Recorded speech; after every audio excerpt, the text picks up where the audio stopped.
Hi, everyone. Welcome and thank you for joining today's webinar, ISO 27002-2022, New Standard Updates and How to Prepare.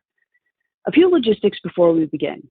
As we go through the content, please insert any questions within the chat or QA windows. We will be monitoring it throughout the session and will pause to answer any questions as they come up.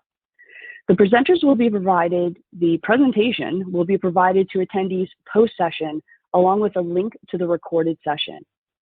We have a lot to cover today, so let's go ahead and begin. Our objectives today will be to help you understand what the key changes are between version 2013 and the new 2022 version of the ISO 27002 standard. We will do this by reviewing the impact that the new standard will have on existing and new certifications, tips and timelines for transitioning your ISO program to the new standard, and the impact the new standard may have across other ISO standard dependencies. We will cover these objectives by going over the key changes to the structure of the standard, renamed controls, new controls, and merge controls. I'd like to introduce the presenters today. My name is Christina Whiting. I am the Principal of Privacy, Enterprise Risk, and Compliance.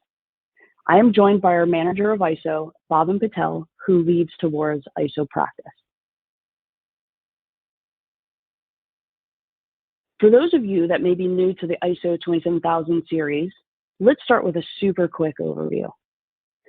Really, ISO stands for International Organization for Standardization. It's a global, independent, non-governmental organization that provides various standards and certifications. There's definitely various standards that organizations can choose from. We mentioned the ISO 27000 series, 27001, 27002, 27017, the list goes on. Really, the certification certifies that the client management system, process, service, or procedures meet the ISO rigor, have quality, standards, and ensure consistency across organizations themselves. So really, what's the difference between ISO 27001 and 27002? Well, 27001, as most of you know, is what you get certified under. This is really that information security management system.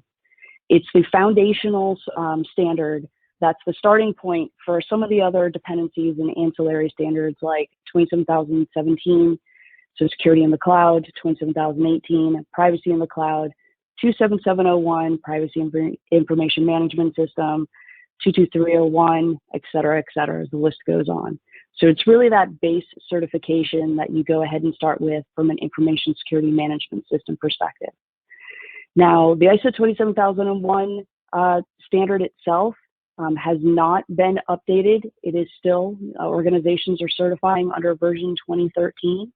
We're expecting that it'll be updated in the latter part of 2022 to match what we're talking about today, the ISO 27002 current version 2022. So the 27002 standard is really that ancillary supporting document to 27001. It really helps organizations identify guidance materials of how to implement and adopt the 27001 standard and its certification itself.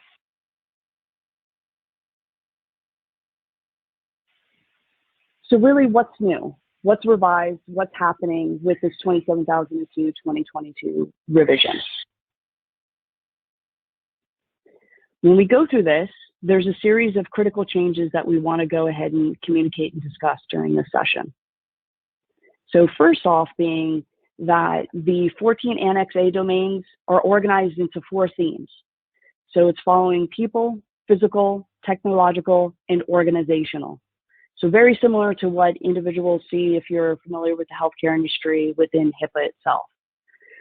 As we go through this restructuring of 27002, the total number of controls go down from 114 controls to now 93 controls. And they do this by consolidating duplicate controls.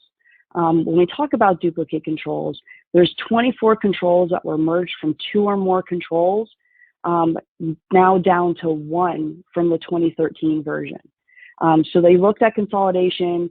The standards body recognized the fact that there was, duplicate control criteria spread across, multiple requirement areas, and they worked through to go ahead and minimize that duplication across the board.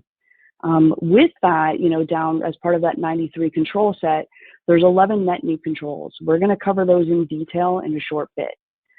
58 controls remain the same with no changes. And there's a handful of controls that we're going to go ahead and share with you all that were literally just renamed based on updated terminology that organizations are using across the global industry itself. And so with that, I'm going to pass it over to Bhavin so he can start going over really the control categorization changes. Awesome. Thank you, Christina. In addition to the structural changes, the other major changes that came with the 27002 updates are the control categorization. The first piece of control categorization is each control now has a purpose. The purpose is essentially the intent of the control, and it's used to replace the previous control objectives that were in the ISO 27002 framework from 2013. In addition to the purpose, each control now is also assigned attributes. Attributes help organizations with the intention of enhancing the risk assessment and the treatment approach. Now, you're probably asking, what does attributes encompass? So attributes are really broken down into 5 different types of attributes. The first is a control type. The first being preventative, meaning it prevents a security issue, a detective, meaning security issues are detected, and a corrective, meaning that you have actions in place to fix once a security incident has occurred. So each control will have one of these control types assigned. The other attributes that are in scope are also information security properties, which is essentially the confidentiality, integrity, and availability triangle. Each control will be assigned one or multiple of these attributes.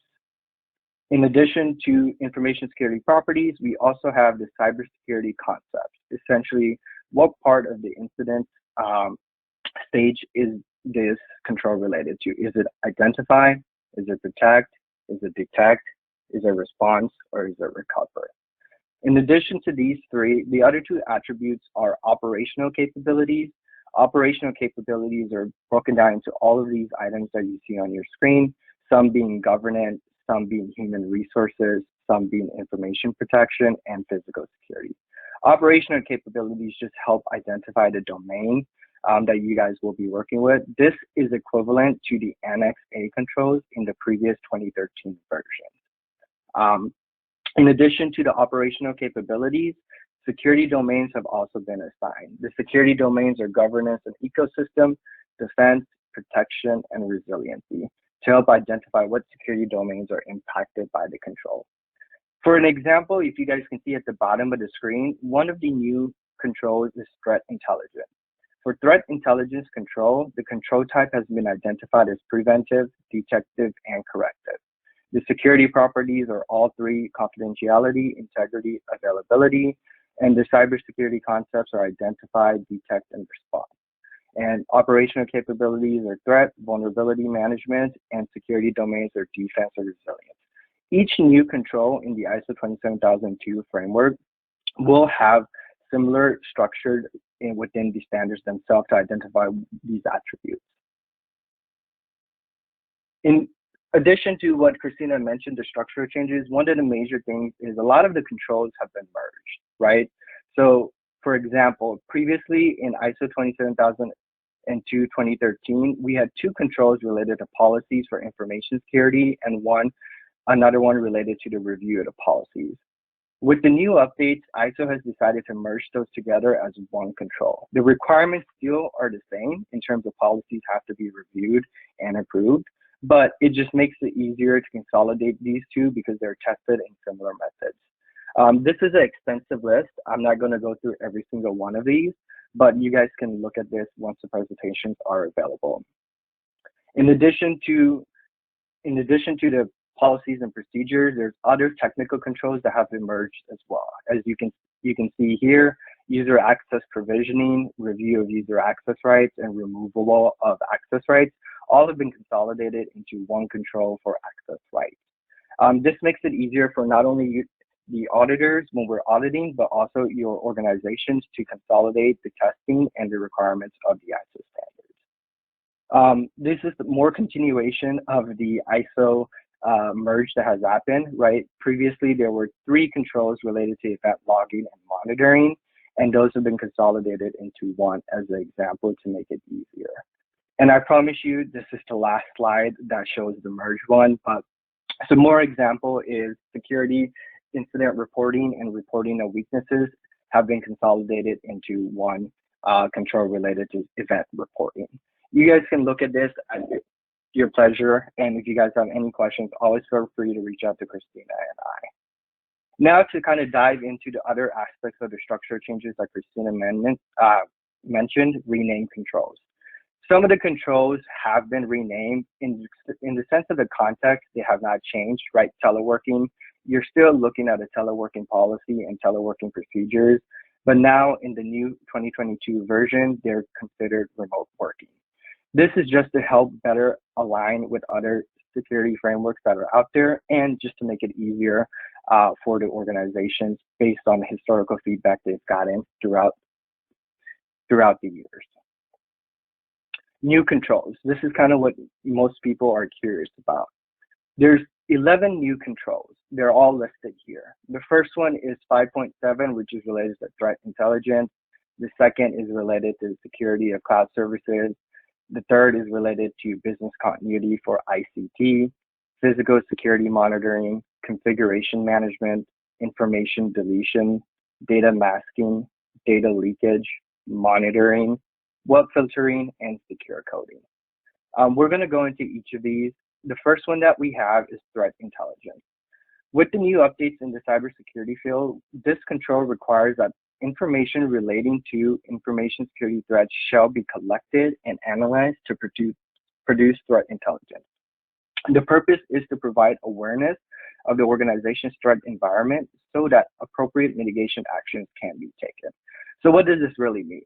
The guidance really here is saying that the organization should create a formal threat intelligence program that defines its objectives and approaches for threat intelligence.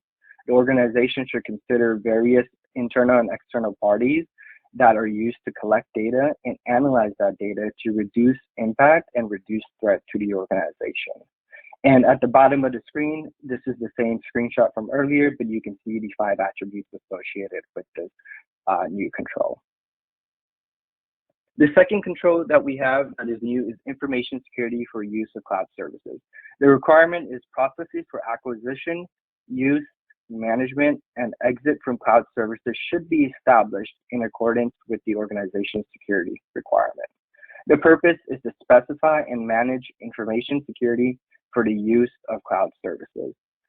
So what does this mean? The guidance says that the organization should define and communicate how it intends to manage information security risks associated with outsourcing cloud services. This can be done through your supplier relationship processes and also through agreements that have been defined with the cloud service provider for handling and management of information.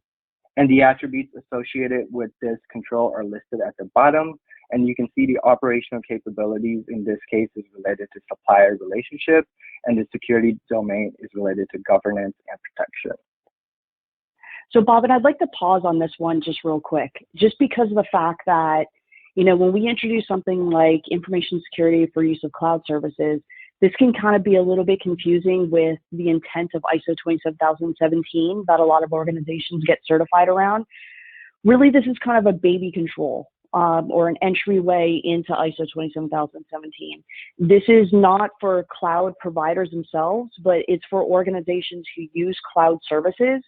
It's really trying to get to the intent and the point of, you know, how do you know what your risks are within the organization if you truly aren't identifying kind of the roles, responsibilities, and dependencies that you have on cloud service providers themselves, whether it's Azure, Google Cloud Services, AWS, Box, Dropbox, et cetera, et cetera.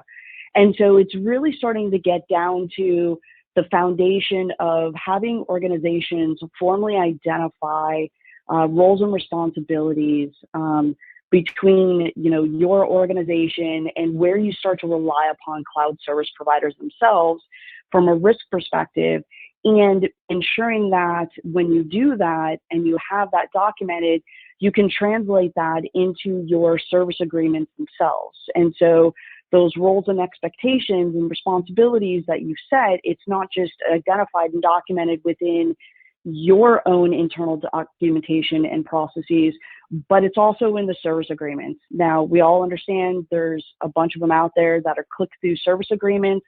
A lot of them have, the type of language that you would expect to see in there around confidentiality, integrity, availability, and also privacy.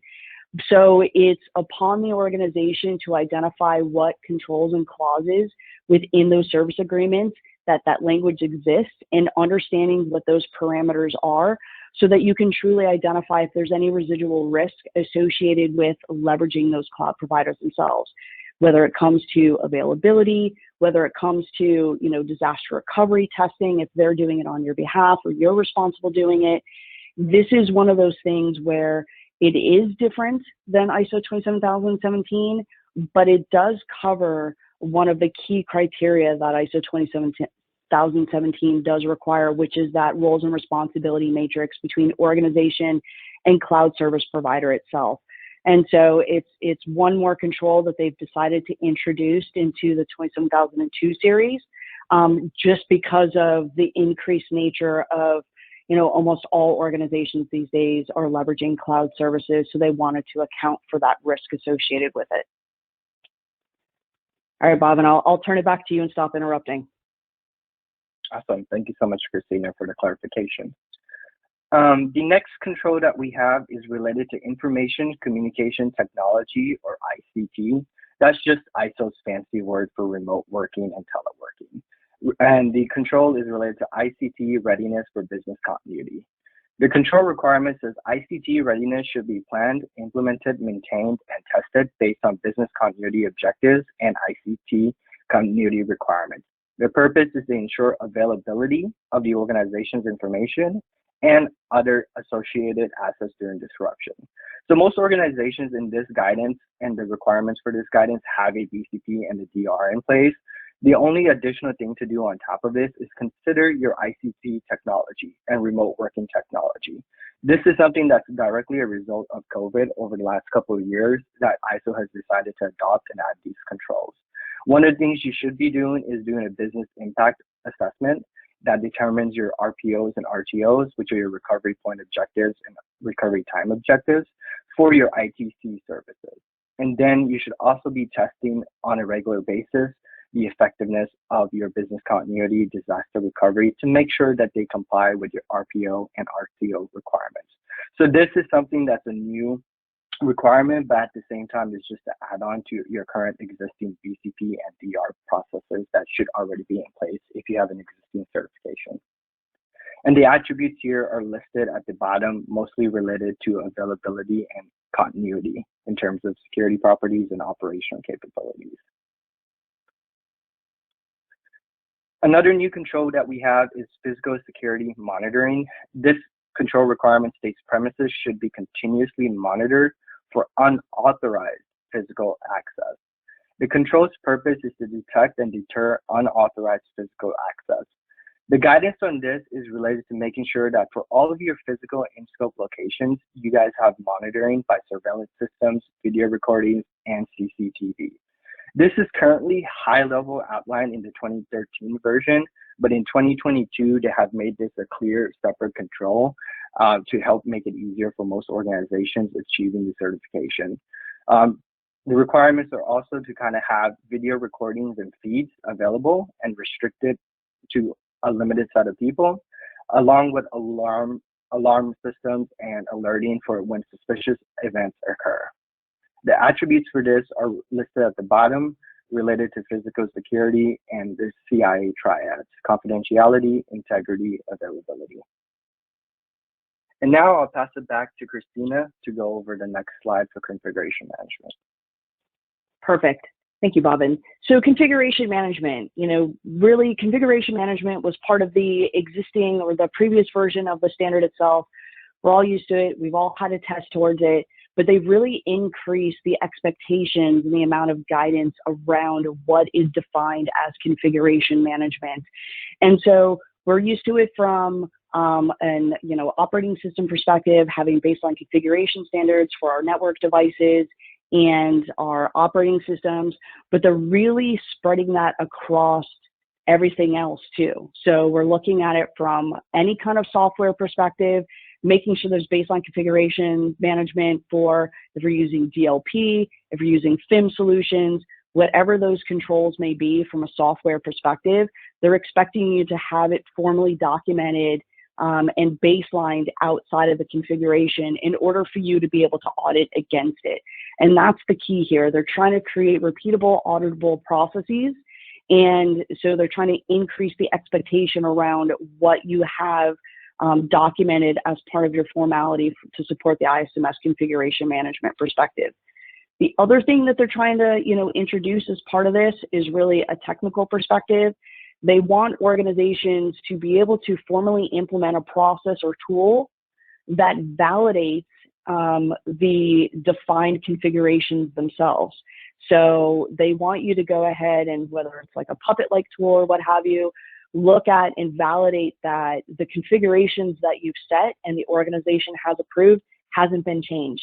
And if there's any unauthorized changes or incorrect changes that have potentially been pushed out to those devices, an alert is sent back to the organization. So they want you to be a bit more proactive on the aspect of configuration management around the organization.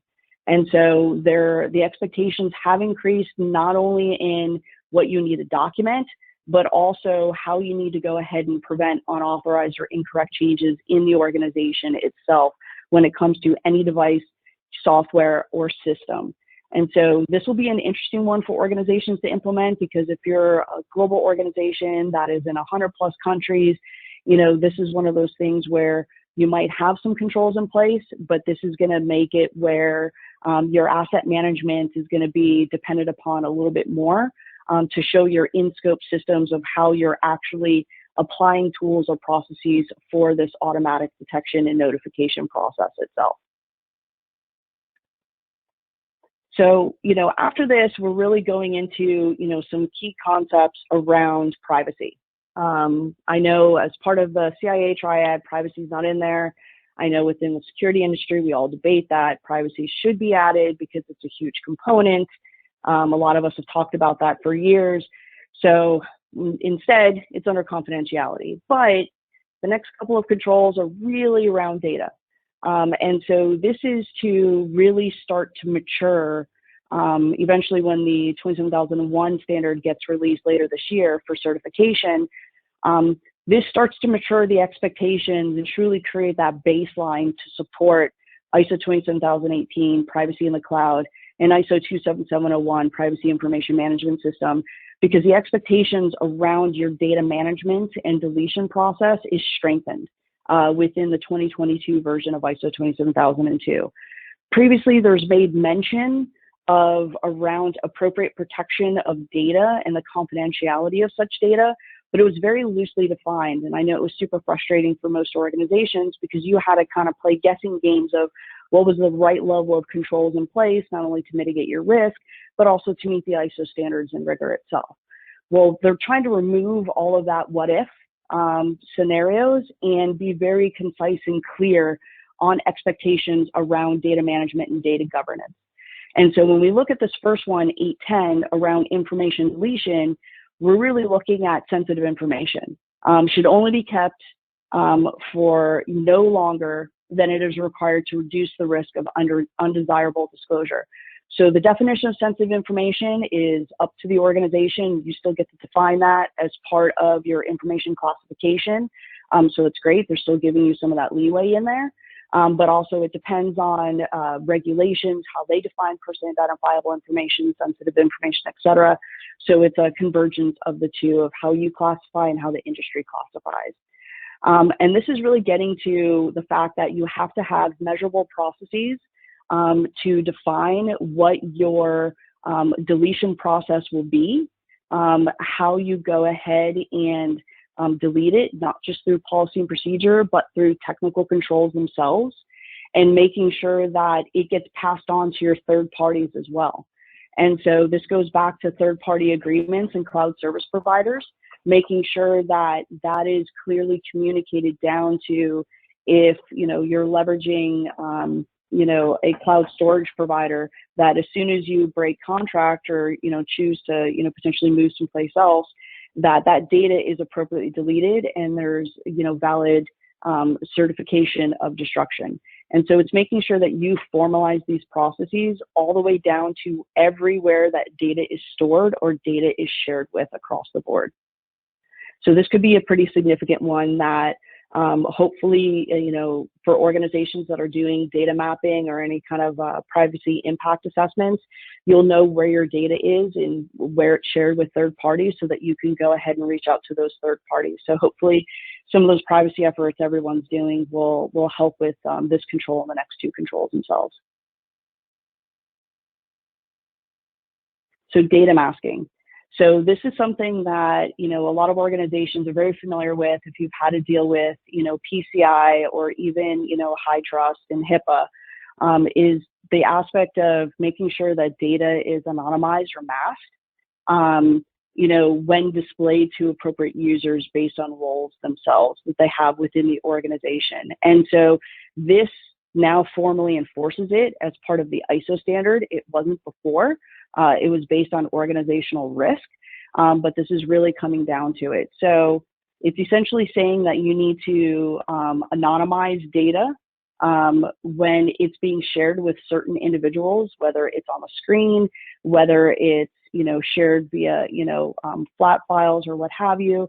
But data needs to be anonymized if those individuals do not have a business need to be able to access that data itself.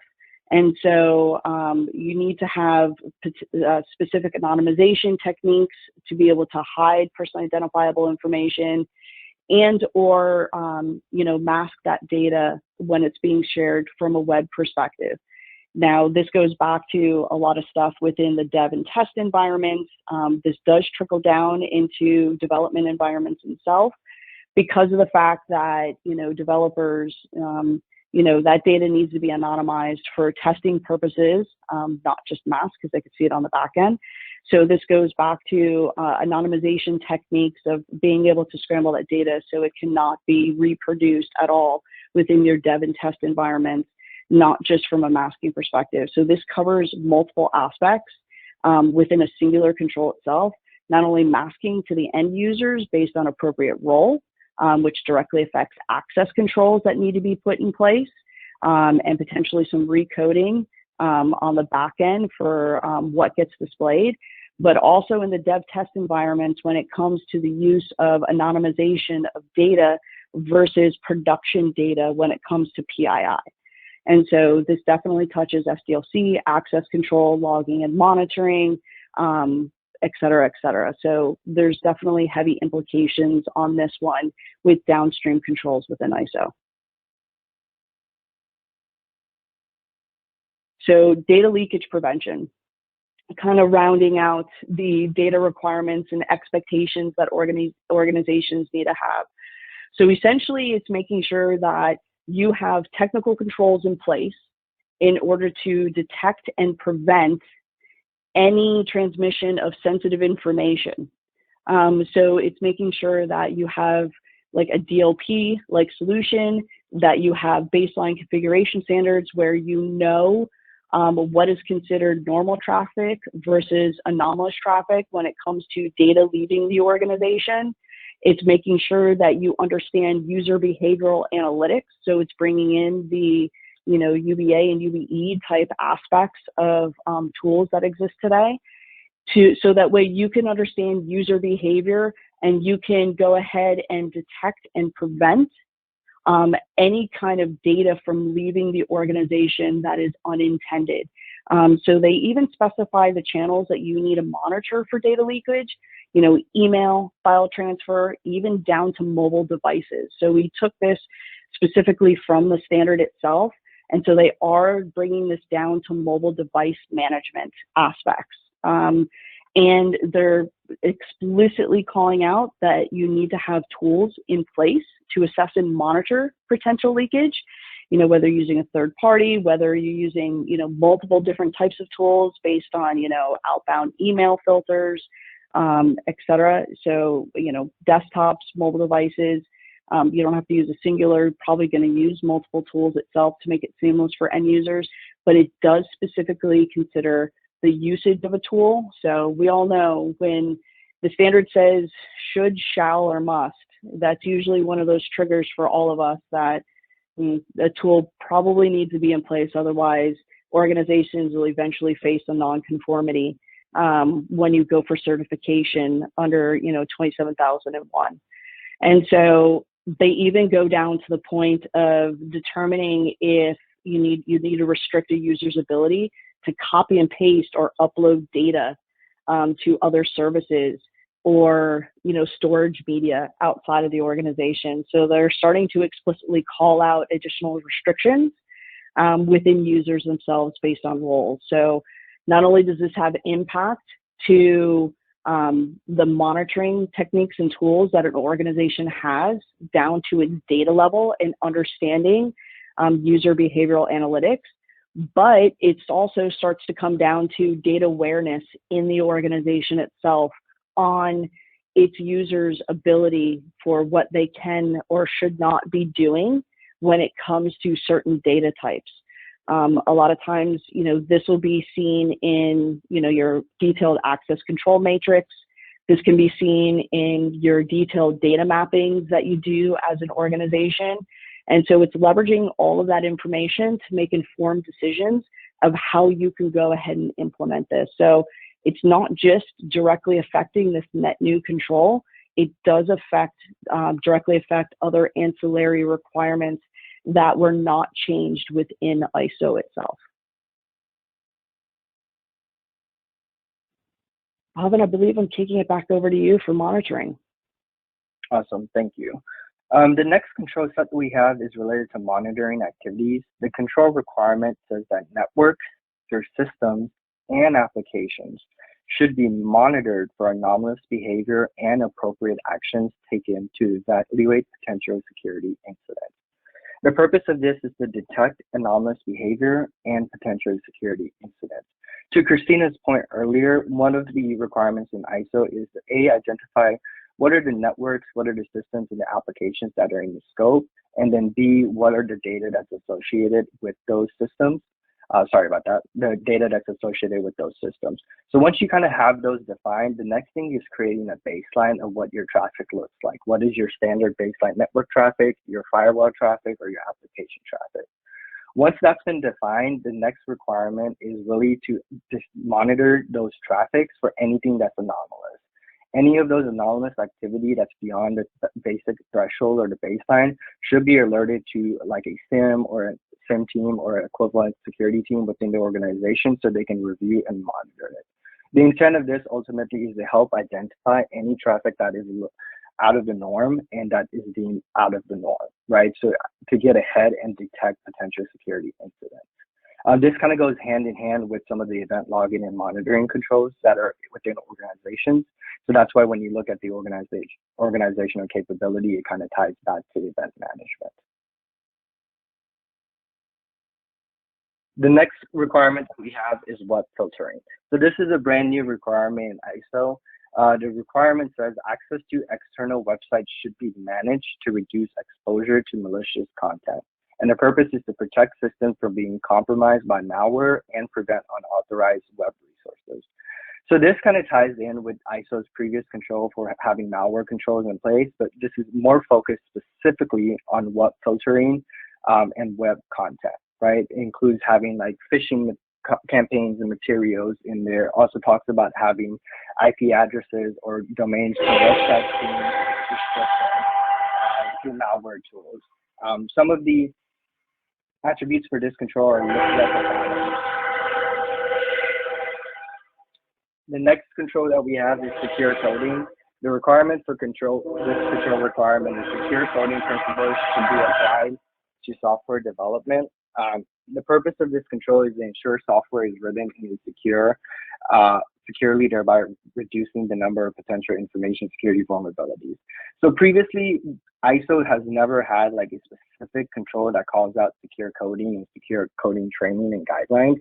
It's been interpreted through the other control related to secure engineering principles. In the new standard 2022 version, they've explicitly called this out. And it requires that the organization should have an overall governance process for secure coding and secure coding principles. And then they should have technologies and tools implemented as well to help with the secure coding principles.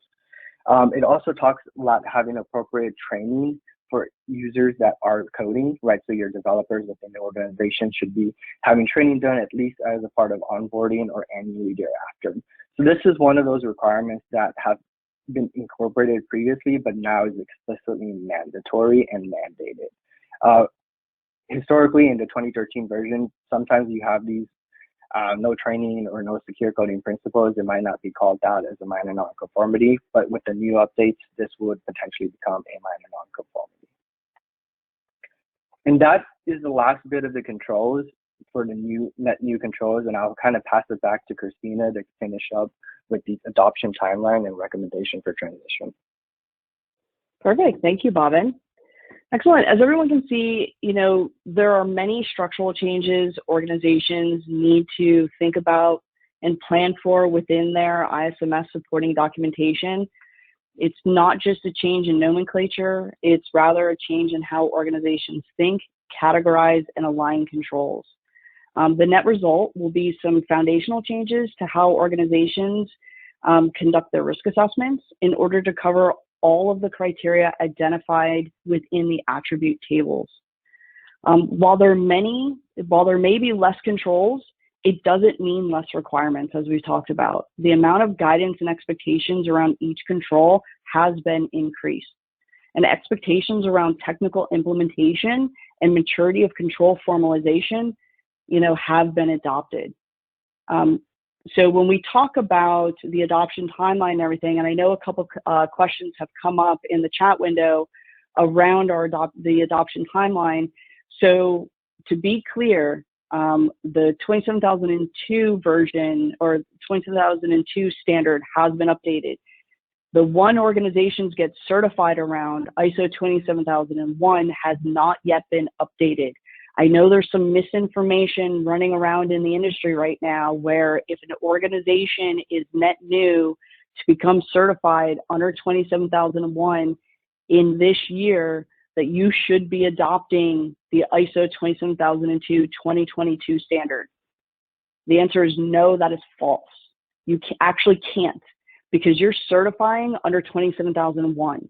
And so if you certify under 27001, you have to certify under its current version. The version of 27002 is not reflected yet in certifications. What happens is the timeline for organizations to start to prepare and release or certify against 27001, that timeline starts once that 2022 version is released towards the latter part of this year. We're expecting it to be released potentially late third quarter or early fourth quarter this calendar year. And so the timeline starts when the 2022 version of 27001 is released. And so organizations should have zero expectation to certify against all of these key changes that are outlined right now in the ISO 27002 version. This is precursor, so organizations have as much time as possible to think about, understand, and look at their programs and assess what potentially needs to be done while the 01 version gets released, and organizations can start adopting from there. So to be clear, no, you don't certify under this new version in this year, whether you are existing ISO 27001 certified or you're net new ISO 27001 certified. You can't certify it until the new version comes out, and even so, there's not an expectation that you would certify it immediately. There's typically a 3-year period if you're currently certified once the standard gets released and updated. And so if you're currently 27001 certified, say the standard gets released in October of 2022, well then you should have 2 to 3 years. It's usually up to 3 years. Sometimes they bring it back down to 2, so I'll be very clear. There's some exceptions on that, but it's usually 3 that you would have in order to certify, update your program, all your documentation, implement the net new controls, and then have to certify under the new version of the standard. Now, that's for existing organizations. If you're a new organization being certified under 27001, again, using the use case of the new 2022 version of ISO 27001 is released in October of 2022. Say you're going for certification 1 year from that date, so say October of 2023, that's going to be a negotiation with your registrar. Whoever you choose as your registrar to do the external certification, technically you should be able to certify either under the 2013 version or the 2022 version. It's honestly a discussion between both of you in order to make that choice. But if we were to back that window in a little bit and say that, you know, the standard gets released in October of 2022, you're set for your potentially your stage 1 or your stage 2 in say February of 2023, you would certify under the 2013 version because you've already created all of your documentation, you've done everything to meet the 2013 version. There would be no expectations for you to now, within a period of 2 to 3 months, scramble and have to update the version that you get certified under. So you will have leeway. You will have an opportunity to go ahead and adopt. The window changes. So, you know, on these things. So it's one of those things where organizations right now, when it comes to how do you prepare, what do you think about, what do you need to do, really, if you're existing certified under 27001, we highly recommend take the 27002 standard, this guidance set of documents and criteria that you know is going to be a one-to-one into the new version of 27001. Do a readiness assessment either this year or super early in 2023. Evaluate the key changes that need to happen in your organization. Understand what the technical controls and the tools that may need to be modified and or purchased and implemented, because we all know that's going to take time depending upon the size of your organization and the complexity. Also look at your ISMS supporting documentation. We already know as part of these key changes and how they've broken everything up, your ISMS policy is going to have to change the structure of it. Your statement of applicability is going to have to change based on the structure of ISO alone. Your risk assessment is going to have to change. Your expectations around third-party management and contracts are going to have to change. So these are all structural things that we know you need to do. And again, potentially could take time based on the amount of approvals you need to do and how large the organization is for direct effect other functional groups, business units, subsidiaries, et cetera. And so, you know, we highly recommend that you take, if you're an existing certified, you take 2023 to go ahead and make those documentation changes, modify your existing controls, and then start to certify against the 2022 version that will eventually be released, the earliest in late 2023, but, you know, most likely in 2024, because you're going to need that time for transition. And again, like I mentioned, approach for net new certifications, that's a little bit looser. It's not going to be, you know, as structured as the existing organizations that are certified. You need to have a discussion depending upon when your stage 1 and your stage 2 is. Again, if it's set for late next year, you know, it's a discussion with your registrar. If it's set for within the next couple of months, or even in the next couple of months from the date of release, you can certify under the 2013 version, and that should be a non-issue whatsoever. So this would be our recommendation. Hopefully that clarifies. I know a lot of the questions that kept popping up in the Q&A window itself around timing, implications, et cetera. Shifting away from this, general questions that I know came up, I know we answered most of them as they were coming up. I was monitoring everything. The one question that we didn't answer that came up, and I want to make sure that we explicitly address it, is the fact that we mentioned topic-specific policy. So within the ISO 27002 2022 version, they mention topic-specific policy. And the question is that a separate policy, or can it be a component of a policy?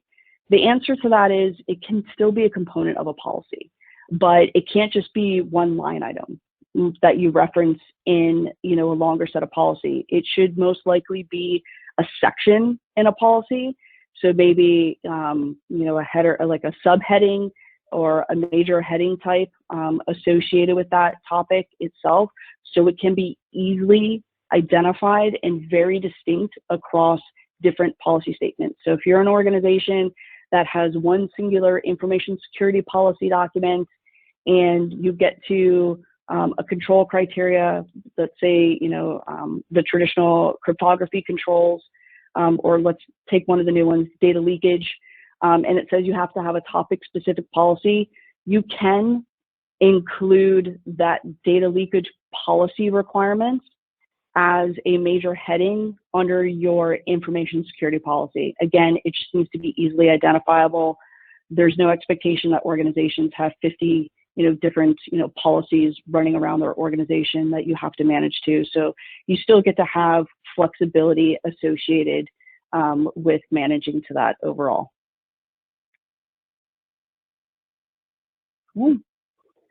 And again, just a reminder, the ISO 27001 2022 version, we are expecting to come out later this year, either late third quarter or early fourth quarter of this calendar year.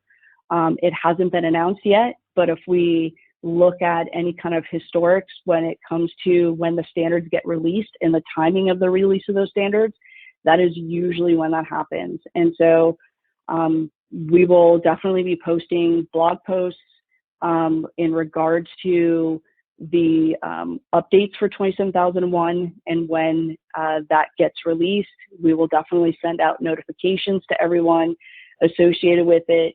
And in the meantime, too, again, just a reminder, this presentation deck will be shared with everybody. The recorded link will be shared with everybody. We also have a blog post around the updates and modifications around 27002 to help you prep, and it's a good summary. And then we also have an ISO 27000 case study that has been released. A couple of other blog posts will be released, so definitely check our website for more information overall. And then I think with that, I believe we answered all of the questions. If we didn't, and if you do have additional questions or want a deeper dive into any of these changes, we know it's a lot. We know we are only able to really touch the surface of some of the control changes, whether net new controls, modified controls, or modified expectations. If you would like a deeper dive into it, please feel free to reach out to Bhavin, myself, or your named account director. More than happy, to do, longer sessions with you and kind of, double click on some of the criteria itself, and be able to answer any additional questions you have. And so with that, Bhavin and I would like to thank everyone for joining, and we appreciate your time today.